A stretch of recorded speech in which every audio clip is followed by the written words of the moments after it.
In a recent podcast interview with Jamie Kern-Lima, Meghan presented herself as makeup-free and emotionally raw, discussing her nightly tradition of writing emails to her children, Archie and Lilibet.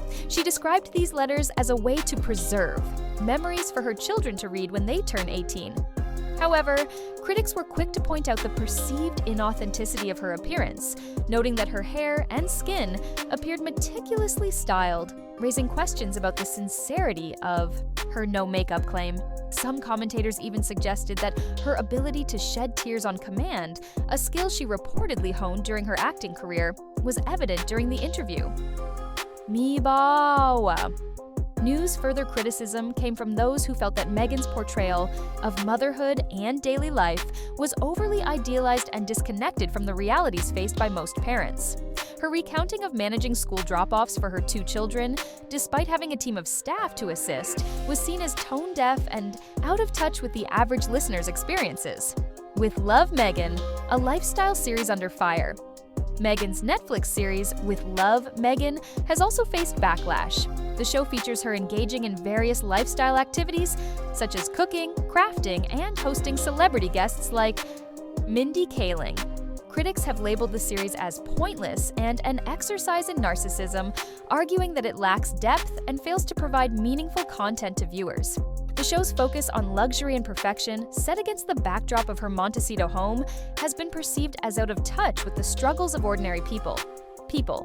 Com Plush 4, New York Post, Plush 4, Vogue, Plush 4, New York Post, Puls 2, Vogue, Puls 2, Decider, Puls 2.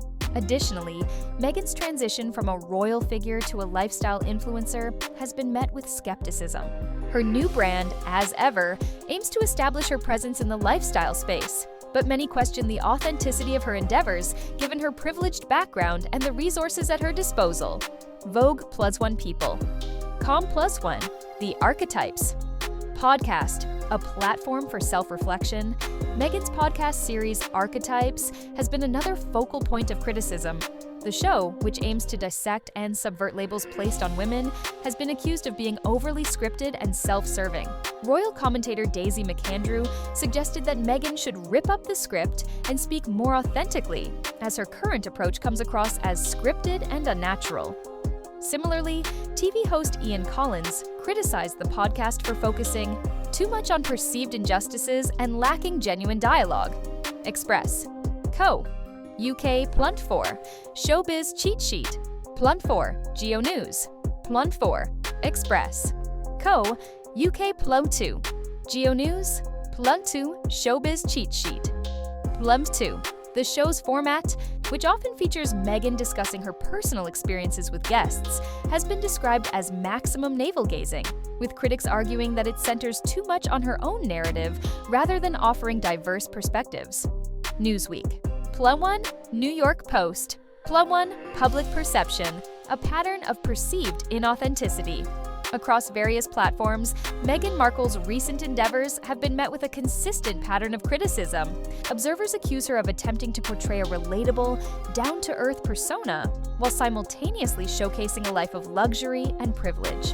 Her efforts to connect with audiences through personal stories and emotional appeals are often viewed as calculated moves to maintain public interest and promote her brand.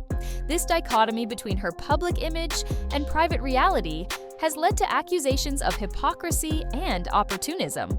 Critics argue that her attempts to align herself with the struggles of ordinary people are undermined by her actions and the resources at her disposal.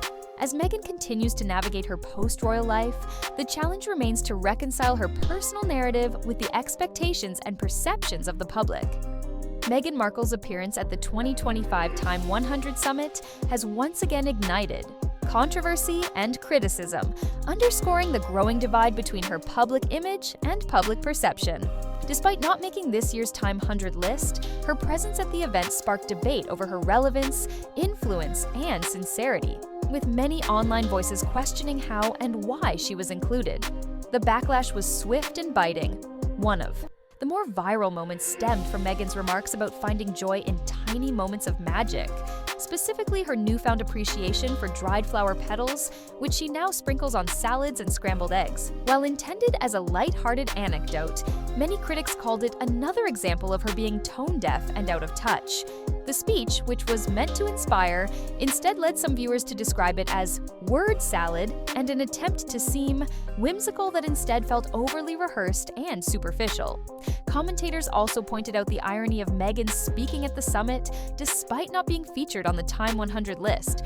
Some speculated that her agency may have used its connections to secure her place on stage rather than her being invited for merit or recent accomplishments. Her critics questioned her legitimacy, highlighting that her current business endeavors, including selling jam, honey, and cupcake sprinkles, hardly qualify her as a global changemaker.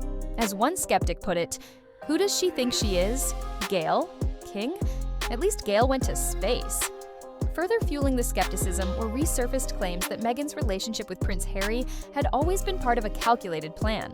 Detractors cited rumors that she had a vision board featuring Harry before they even met, and questioned her claim that she didn't Google him or know much about the royal family before their first date. To these critics, her marriage to Prince Harry is not viewed as a love story, but as a strategic move to elevate her social and financial standing. Adding to the royal drama, Prince Harry recently gave a BBC interview criticizing King Charles III for not ensuring his family's security when visiting the UK. Harry framed the issue as a matter of safety, emphasizing potential threats to his wife and children. "Please just look at the risk, the threat, and the impact," he urged. "If anything were to happen to me, my wife, or my father's grandchildren, look where the responsibility lies. But instead of sympathy, Harry's comments were largely met with scorn. Many labeled his words manipulative, accusing him of emotionally blackmailing the public by invoking his children and exploiting his father's ongoing cancer treatment. The Daily Mail's Sarah Vine called his tone self-pitying, while ITV News reported that palace insiders viewed the remarks as being in extremely poor taste. The Mirror claimed that Charles now fears any private conversation with Harry could later be broadcast to the world in an interview or docuseries. On social media, especially on platforms like X, formerly Twitter, users branded the couple's latest actions as a royal pity party, with many saying they've grown tired of the couple's narrative of victimhood. Public sentiment seems to be shifting from curiosity to exhaustion, especially as the Sussexes continue to mix emotional appeals with commercial ventures.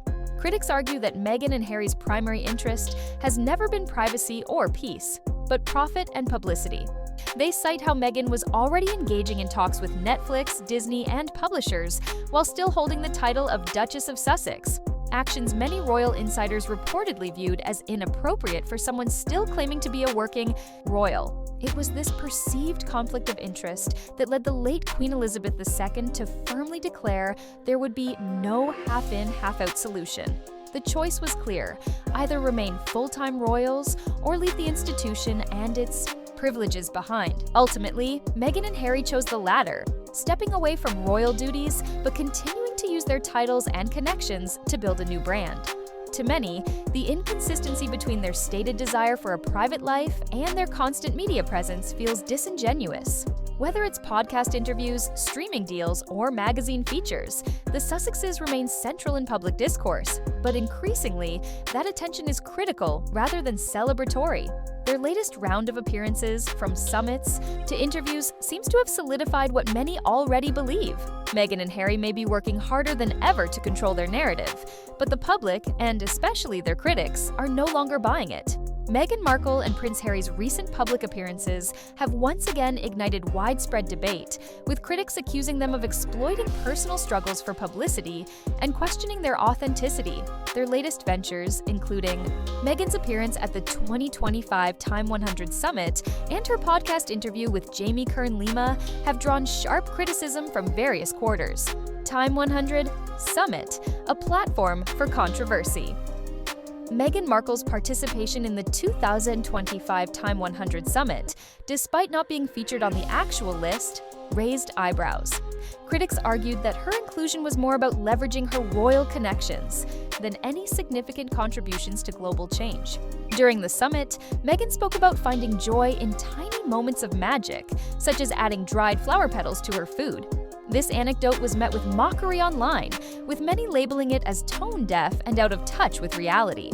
The backlash intensified when Meghan was seen signing a gift basket with Her Royal Highness, despite no longer holding that title. This act was perceived as a deliberate attempt to maintain royal status while stepping away from official duties. Such actions have fueled public frustration, with some Britons demanding that the couple be stripped of their royal titles, citing their continued use of royal privileges despite stepping down from royal duties in 2020. New York Post podcast interview, a car crash conversation. In her podcast interview with Jamie Kern-Lima, Meghan presented herself as a relatable, makeup-free mother navigating the challenges of modern life. However, the conversation was criticized for its lack of depth and authenticity. Lima's enthusiastic praise of Meghan was described as forced and insincere, leading some to label the episode as a car crash of a conversation. The interview was perceived by many as a promotional vehicle for Meghan's personal brand rather than a genuine exploration of her experiences. Prince Harry's BBC interview, a deepening rift rents. Harry's recent BBC interview has further strained his relationship with the royal family. In the interview, Harry expressed his desire for reconciliation with King Charles, despite their ongoing estrangement.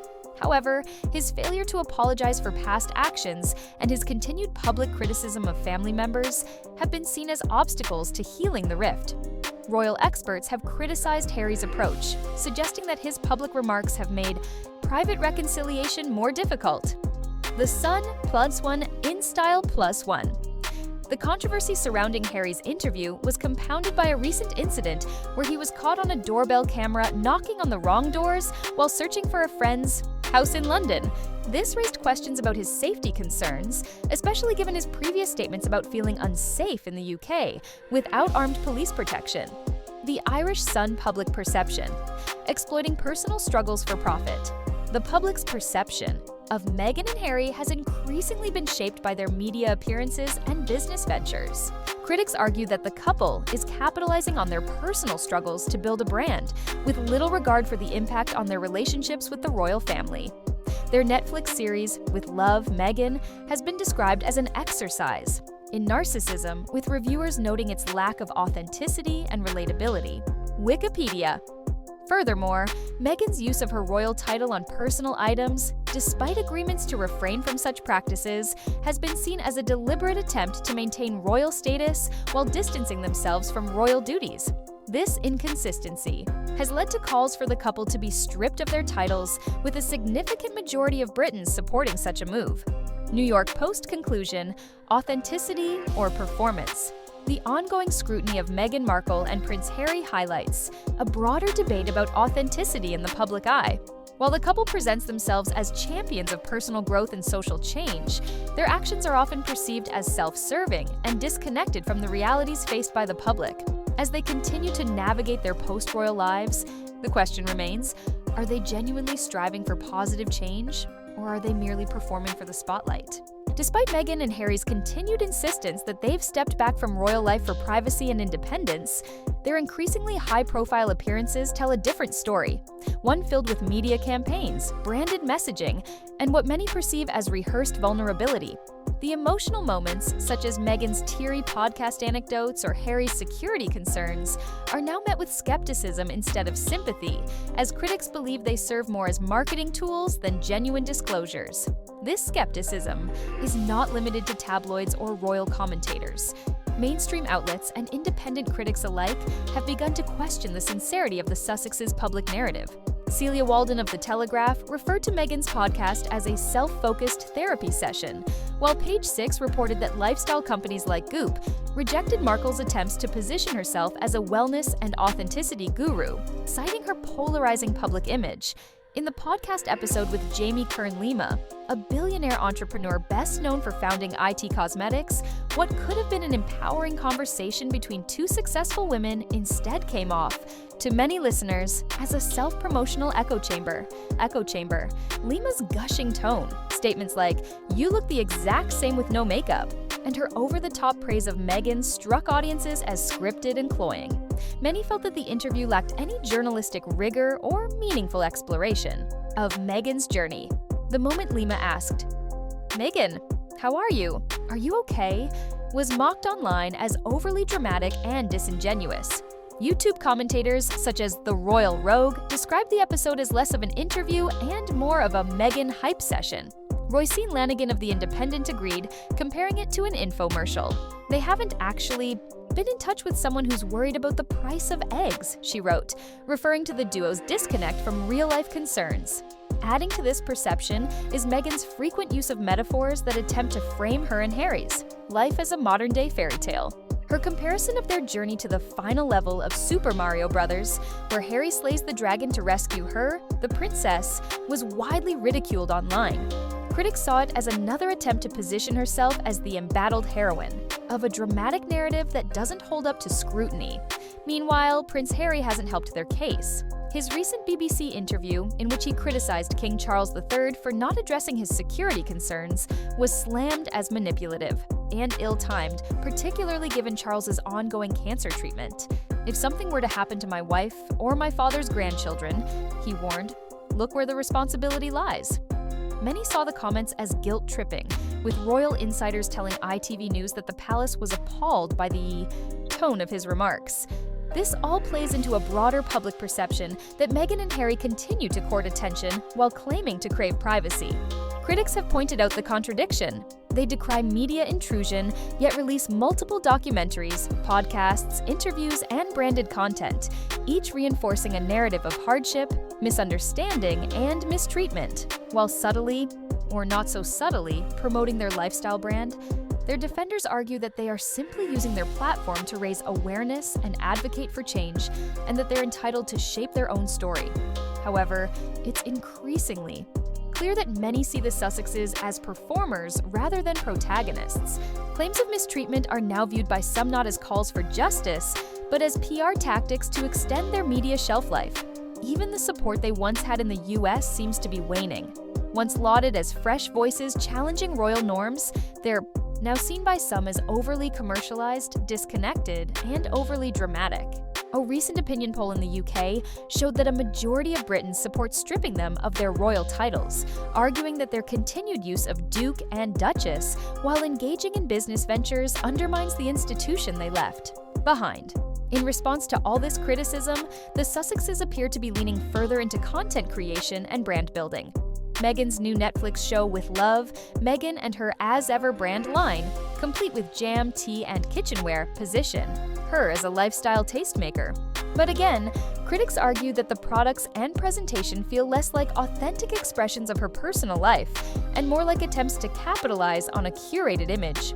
Some of the harshest criticism has come from conservative media personalities, like Megyn Kelly, who went as far as calling Meghan a malignant narcissist, and from insiders who have accused the couple of mistreating staff and exaggerating their grievances for effect.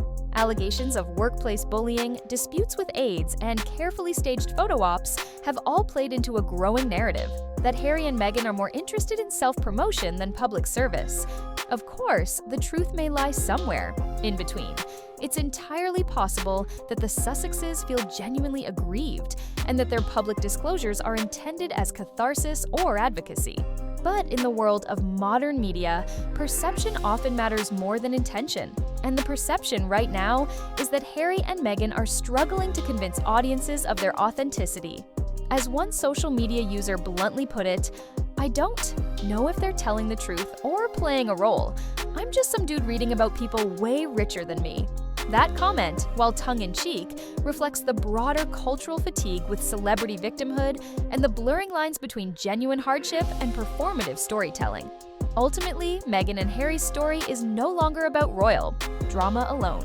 It's about the complexities of fame in the digital age, the cost of narrative control, and the fine line between branding and being.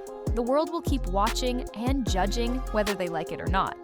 The Sussexes' journey, once viewed as a bold departure from royal tradition and a leap toward personal liberation, now finds itself tangled in contradiction and controversy. The line between authenticity and ambition has become increasingly difficult to distinguish. At the heart of the criticism is a question that has haunted Meghan and Harry for years. Are they seeking healing or attention? One of the major flashpoints is their ongoing use of royal titles.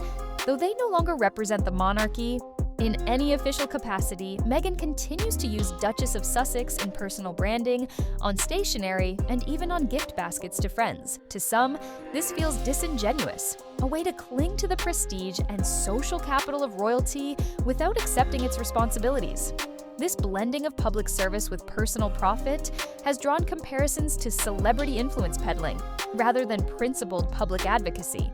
Even Prince Harry, who has long expressed disdain for the paparazzi and royal life's constraints, seems unable to fully extricate himself from the institution he criticizes. His BBC interview, with its impassioned plea about security and veiled warning to King Charles, "If anything happens to me or my wife, look where the responsibility lies," struck many as not just dramatic, but calculated.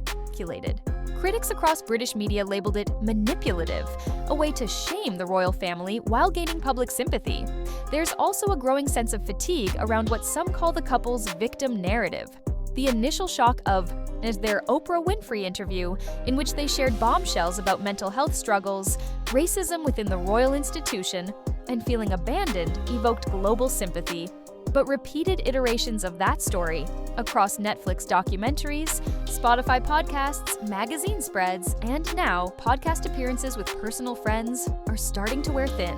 Commentators argue that while Meghan and Harry portray themselves as emotionally raw and unfiltered, the final product often feels rehearsed. From crying without visible tears to monologues about the power of yet, there's a theatricality that raises questions about the intent behind their words.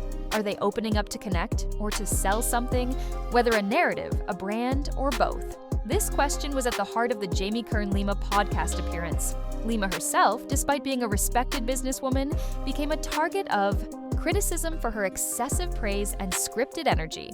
Her first question, "Are you okay?" came off as so affected that it trended on social media for all the wrong reasons. Listeners dubbed the episode a masterclass in PR overreach, suggesting that it was less about learning something meaningful and more about protecting and polishing Meghan's image. There's also the issue of Meghan's brand direction. The launch of her American Riviera Orchard line, a lifestyle brand involving homemade preserves, teas, and home goods, was seen by critics as an awkward attempt to mimic other successful women entrepreneurs like Gwyneth Paltrow. Yet, unlike Goop, which emerged with a clear ethos and a strong personal narrative behind it, Meghan's products and messaging have been labeled manufactured wholesomeness. To some, it all feels a bit too curated. The strawberry jam in tiny jars, the calligraphy labels signed HRH, the idealized image of a domestic duchess baking for her children while also leading a billion-dollar empire. Yet, the dissonance continues.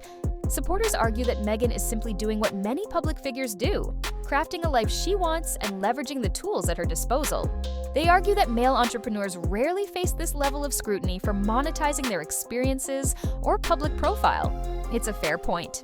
Meghan has been relentlessly attacked in ways that often feel gendered, racialized, or both. However, public sympathy is eroding not necessarily because Meghan and Harry are successful, but because they're seen as trying to have it both ways. They reject royal life but use royal trappings. They ask for privacy but publish intimate details. They denounce media scrutiny while giving exclusive interviews. Inconsistency breeds doubt, and that doubt has been exploited by their critics with brutal efficiency. Meanwhile, the palace has kept largely silent. The royal family's long-standing motto, "Never complain, never explain," has allowed Meghan and Harry's narrative to dominate headlines, but also left a vacuum that critics have filled with speculation, leaks, and secondhand accounts. Allegations from former staff about Meghan's alleged temper and controlling nature have resurfaced again and again, forming part of an unflattering portrait that the couple has yet to fully dispel. Perhaps most damaging to their public image, however, is the increasing perception that their struggles are exaggerated. The notion that Meghan killed the Queen, as some outspoken critics have crudely stated, may be hyperbole, but it reflects a deep-seated anger felt by traditional royalists who believe that the couple's departure and tell-alls brought unnecessary stress to a 96-year-old monarch in her final years. Fair or not, it's an opinion that's gaining traction. Public sentiment isn't entirely against them.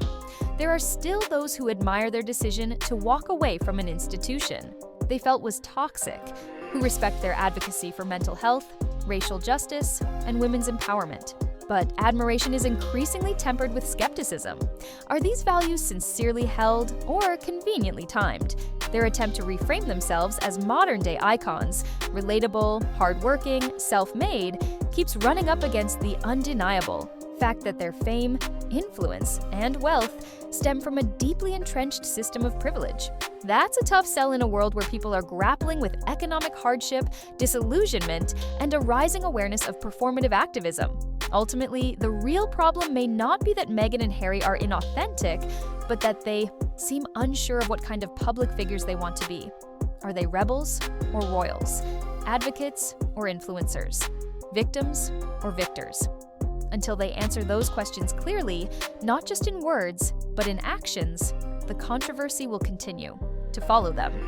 Whether their latest ventures succeed or not, one thing is certain: Meghan and Harry remain polarizing, loved by some, loathed by others, and endlessly discussed. They are no longer just members of the royal family or celebrities. They are symbols in a larger cultural battle over fame, privilege, and authenticity. And like every symbol in modern media, they are vulnerable to both elevation and backlash, often within the same news cycle. At this point, Meghan and Harry's public personas have become Rorschach tests. What people see in them often reveals more about their own beliefs than about the couple themselves. To supporters, they represent a break from outdated traditions and a stand against institutional injustice. To detractors, they are opportunists, manipulating public sentiment for profit and attention. This divide is sharper than ever, and the Abitian couple's recent actions, whether intentional or not, continue to deepen the rift. The Time 100 summit, which was supposed to showcase Meghan's influence, instead brought further scrutiny. Many were quick to note that although she was given a platform at the event, she did not actually make the official list of Time's most influential people for 2025. Critics questioned why she was there, suggesting it was a paid appearance or a favor from her powerful PR agency rather than a reflection of genuine achievement. The optics weren't helped by the fact that her remarks about finding magic in flower petals and elevating meals with beauty were seen as trivial and disconnected from pressing global issues. As the commentary turned savage online, phrases like word salad and tone deaf trended across social media. The backlash wasn't simply about what she said, but about how it landed in a world struggling with war, inflation, and inequality. In that context, Meghan's musings about dried petals on scrambled eggs felt absurdly out of place, a symbol of the kind of privileged detachment that no amount of heartfelt messaging can conceal. Meanwhile, Harry's image has suffered just as much. Once seen as the tragic son of Princess Diana who finally found his voice, he's now portrayed by many as whiny, entitled, and disconnected from reality. His recent legal battles over personal security in the UK were criticized as self-serving.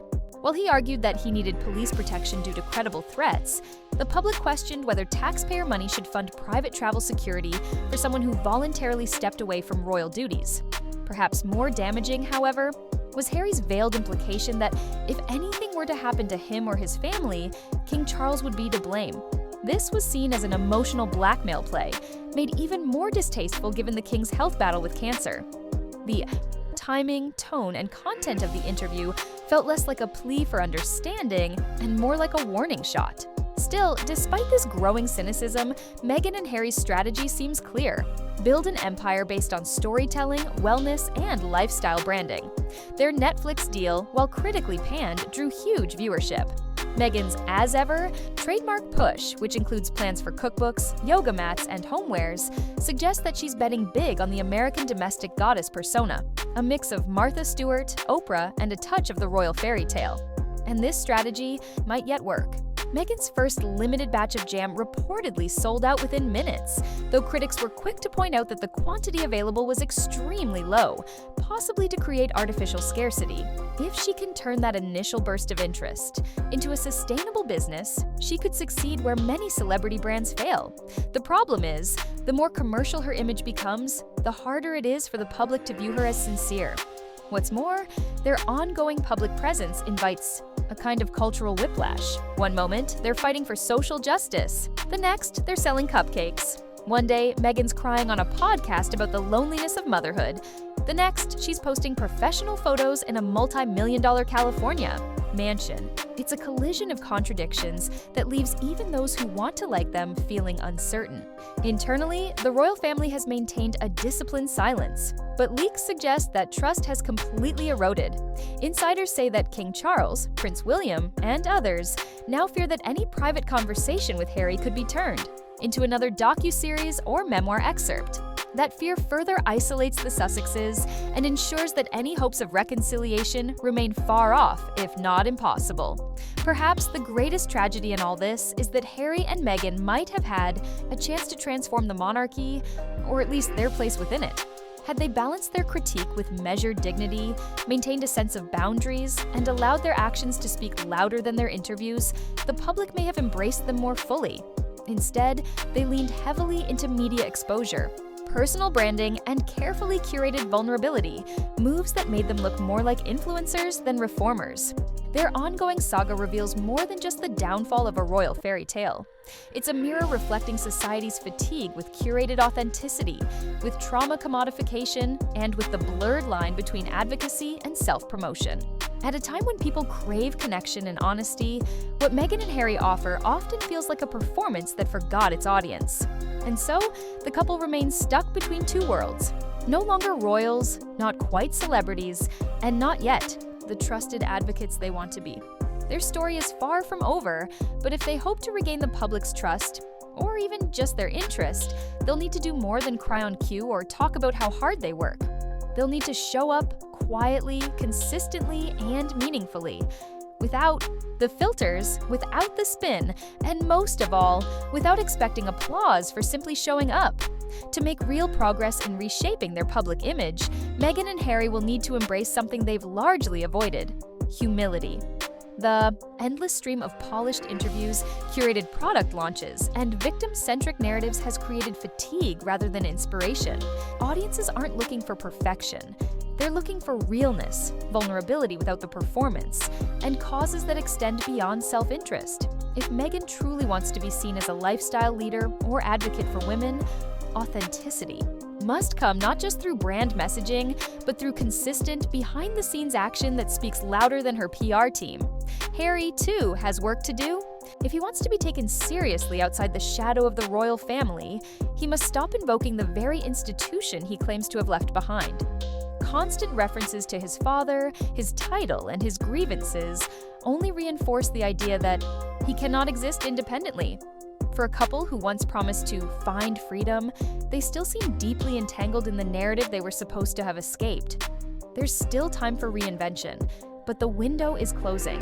If the Sussexes want to be remembered for their impact, rather than their headlines, they must finally choose purpose over performance and stick to it.